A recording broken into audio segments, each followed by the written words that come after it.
Hi hello friends, welcome back to BJ kitchen heaven. ಎಲ್ಲರೂ ಹೇಗಿದ್ದೀರಾ? ಎಲ್ಲರೂ ಚೆನ್ನಾಗಿದ್ದೀರಾ ಅಂತ ಅಂದ್ಕೊಂಡಿದ್ದೀನಿ.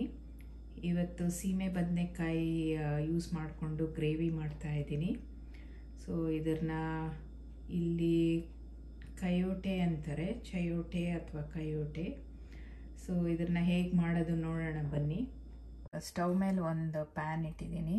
ಸೊ ಅದು ಬಿಸಿ ಆದಮೇಲೆ 1 ಟೀ ಸ್ಪೂನ್ ಎಣ್ಣೆ ಹಾಕೋಣ.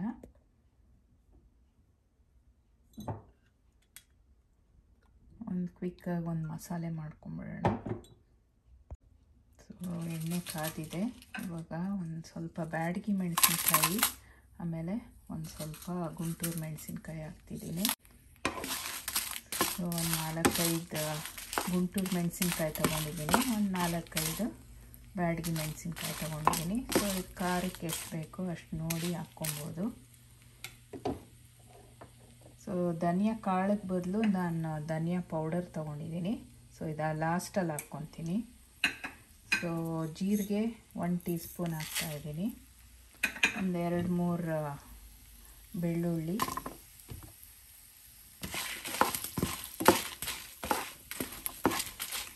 ಸೊ ಧನಿಯಾ ಕಾಳು ಹಾಕಿದ್ರೆ ನಮ್ಮ ಹುಡುಗರು ಅದೇನೋ ಆ ವಾಸನೆ ಇಷ್ಟಪಡಲ್ಲ.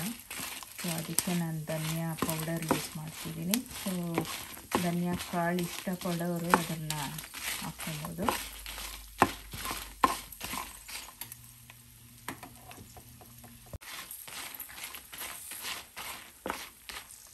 ಈಗ ಒಂದು ಮೀಡಿಯಮ್ ಸೈಜ್ ಈರುಳ್ಳಿ ಹಾಕ್ತಾಯಿದ್ದೀನಿ.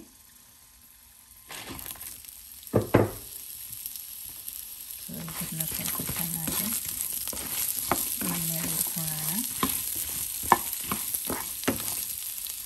ಸೊ ಈಗ ಒಂದು ಟೊಮೆಟೊ, ದೊಡ್ಡ ಟೊಮೆಟೊನ ರಫಾಗಿ ಚಾಪ್ ಮಾಡಿಟ್ಕೊಂಡಿದ್ದೀನಿ. ಇದನ್ನು ಹಾಕ್ತಾಯಿದ್ದೀನಿ.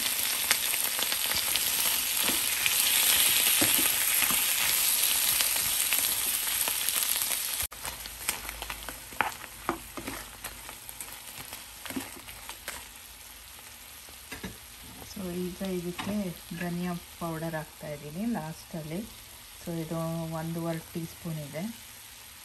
ಒಂದು ಸ್ವಲ್ಪ ಅರಿಶಿಣದ ಪುಡಿ ಹಾಕ್ತೀನಿ, ಒಂದು ಸ್ವಲ್ಪ ಕಾಶ್ಮೀರಿ ಚಿಲ್ಲಿ ಪೌಡರ್ ಹಾಕ್ತೀನಿ. ಸೊ ಈಗ ಇದನ್ನು ಆಫ್ ಮಾಡೋಣ.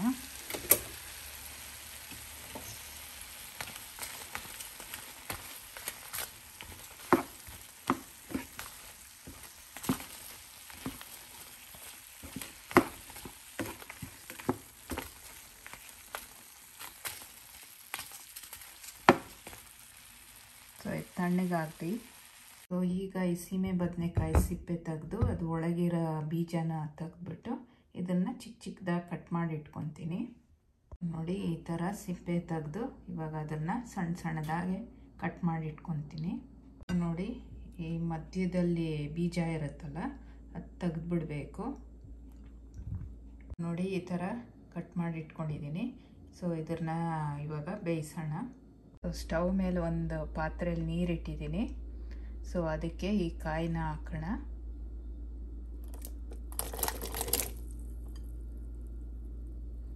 ಇದಕ್ಕೊಂದು ಸ್ವಲ್ಪ ಉಪ್ಪು ಹಾಕ್ತಾಯಿದ್ದೀನಿ, 1 ಟೀ ಸ್ಪೂನಷ್ಟು, 1.25 ಟೀ ಸ್ಪೂನಷ್ಟು. ಒಂದು ಸ್ವಲ್ಪ ಅರಿಶಿಣದ ಪುಡಿ ಹಾಕ್ತಾಯಿದ್ದೀನಿ, 1/2 ಟೀ ಸ್ಪೂನ್. ಚೆನ್ನಾಗಿ ಕಲಿಸ್ಬಿಟ್ಟು ಇದನ್ನು ಮುಚ್ಚಿ ಚೆನ್ನಾಗಿ ಅದು ಕಾಯೆಲ್ಲ ಬೇಯಲಿ, ಮುಕ್ಕಾಲು ಬೇಯಲಿ. ಸೊ ಇದರದ್ದು ಲಿಡ್ ಕವರ್ ಮುಚ್ಚಿಬಿಟ್ಟು ಇದು ಬೇಯಕ್ಕೆ ಬಿಡೋಣ. ಕಾಯಿ ಬೇಯ್ತಿರುವಾಗ ನಾವು ಈ ಮಸಾಲೆ ತಣ್ಣಗಾಗಿದೆ, ಇದನ್ನು ಮಿಕ್ಸಿ ಮಾಡ್ಕೊತೀನಿ. ಸೊ ನೋಡಿ, ಈ ಥರ ಮಸಾಲೆ ರುಬ್ಬಿಟ್ಕೊಂಡಿದ್ದೀನಿ. ಸೊ ಇದು ಕಾಯಿ ಬೆಂದ ಮೇಲೆ ಅದಕ್ಕೆ ಸೇರಿಸೋಣ. ಸೊ ಈಗ ಒಂದು 15 ನಿಮಿಷ ಆಗಿದೆ, ತೆಗೆದು ನೋಡೋಣ.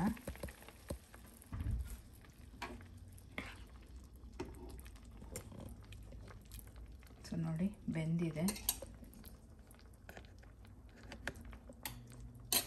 ಸೊ ಈಗ ಈ ಮಸಾಲೆನ ಇದಕ್ಕೆ ಸೇರಿಸೋಣ.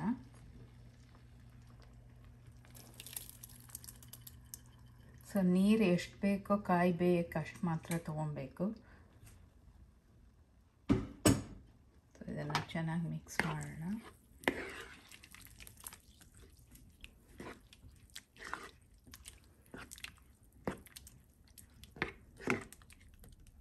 ಸೊ ಈಗ ಇದಕ್ಕೆ ಇನ್ನು ಸ್ವಲ್ಪ ಉಪ್ಪು ಹಾಕ್ತಾಯಿದ್ದೀನಿ. ಸೊ ಆವಾಗಲೇ ಕಾಯಿ ಬೇಯುವಾಗಲೂ ಒಂದು ಸ್ವಲ್ಪ ಉಪ್ಪು ಹಾಕಿದ್ವಿ. ಸೊ ನೋಡಿ ಹಾಕ್ಕೊಬೋದು. ಒಂದು ಚಿಕ್ಕ ಪೀಸ್ ಬೆಲ್ಲ ಹಾಕ್ತಾಯಿದ್ದೀನಿ. ಸೊ ಬಿಸಿ ಕರಗುತ್ತೆ ಇದು. ಸೊ ಇದನ್ನು ಚೆನ್ನಾಗಿ ಸ್ವಲ್ಪ ಕುದಿಸ್ಕೊಳ್ಳೋಣ. ಸೊ ಈಗ ನೋಡೋಣ, ಇದು ಚೆನ್ನಾಗಿ ಕುದ್ದಿದೆ.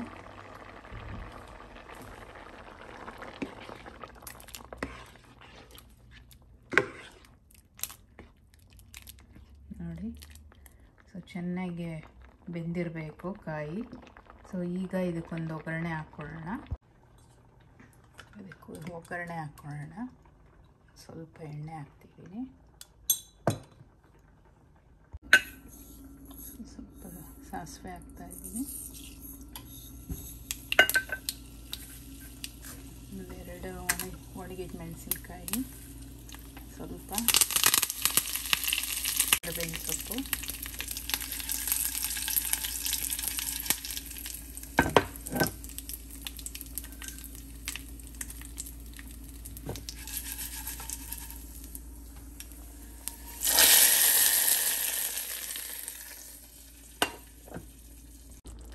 ನೋಡಿ. ಸೊ ಇದೊಂದು 2 ನಿಮಿಷ ಇದೆ ಹೀಗೆ ಕುದೀಲಿ. ಸ್ವಲ್ಪ ತಿಕ್ಕಾಗಲಿ ಆ ಗ್ರೇವಿ, ಆಮೇಲೆ ಸರ್ವ್ ಮಾಡೋಣ. ಸೊ ಎಣ್ಣೆ ಎಲ್ಲ ಮೇಲೆ ಸ್ವಲ್ಪ ಕಾಣಿಸ್ಬೇಕು, ಬಿಟ್ಕೊಬೇಕು. ಸೊ ನೋಡಿ, ಸೊ ಈಗ ಸರ್ವ್ ಮಾಡೋಣ. ಸಾಕು, ಸ್ಟವ್ ಆಫ್ ಮಾಡಿಬಿಡ್ಬೋದು. ಸೊ ನೋಡಿ, ಸೀಮೆ ಬದನೆಕಾಯಿ ಗ್ರೇವಿ ರೆಡಿಯಾಗಿದೆ. ಸೊ ನೀವು ಒಮ್ಮೆ ಟ್ರೈ ಮಾಡಿ. ಇದನ್ನು ಅನ್ನದ ಜೊತೆ, ಇಡ್ಲಿ ಜೊತೆ ತುಂಬ ಒಳ್ಳೆಯ ಕಾಂಬಿನೇಷನ್ ಇದು. ಸೊ ತುಂಬ ಸಿಂಪಲ್ ಇದು, ಏನಷ್ಟು ಇಂಗ್ರೀಡಿಯೆಂಟ್ಸ್ ಏನು ಇದಕ್ಕೇನು ಬೇಕಾಗಲ್ಲ. ಸೊ ನೀವು ಒಮ್ಮೆ ಟ್ರೈ ಮಾಡಿ, ಆಮೇಲೆ ಹೇಗೆ ಬಂತು ಅಂತ ನನಗೆ ಕಮೆಂಟ್ಸಲ್ಲಿ ಹೇಳಿ. ಸೊ ಲೈಕ್, ಶೇರ್, ಸಬ್ಸ್ಕ್ರೈಬ್ ಆಗೋದು ಮರಿಬೇಡಿ. ಸೊ ಮುಂದಿನ ವಿಡಿಯೋಲಿ ಸಿಗ್ತೀನಿ. ಐ ಹೋಪ್ ಈ ವಿಡಿಯೋ ನಿಮಗೆ ಹೆಲ್ಪ್ ಆಗಿದೆ, ಆಮೇಲೆ ಇಷ್ಟ ಆಗಿದೆ ಅಂದ್ಕೊತೀನಿ. ಸೊ ಮುಂದಿನ ವಿಡಿಯೋಲಿ ಸಿಗ್ತೀನಿ. ಟೇಕ್ ಕೇರ್, ಬಾಯ್. ಕಾಯೆಲ್ಲ ಪರ್ಫೆಕ್ಟಾಗಿ ಕುಕ್ ಆಗಿದೆ. ಸೊ ಇದನ್ನು ಚೆನ್ನಾಗಿ ಕುಕ್ ಮಾಡಬೇಕು, ಆವಾಗ ತುಂಬ ಟೇಸ್ಟಿಯಾಗಿ ರುಚಿಯಾಗಿರುತ್ತೆ. ಸೊ ನೋಡಿ ಎಷ್ಟು ಹೆಲ್ತಿ, ಆಮೇಲೆ ಎಷ್ಟು ಸಿಂಪಲ್ ಆಗಿತ್ತು ಮಾಡಿ.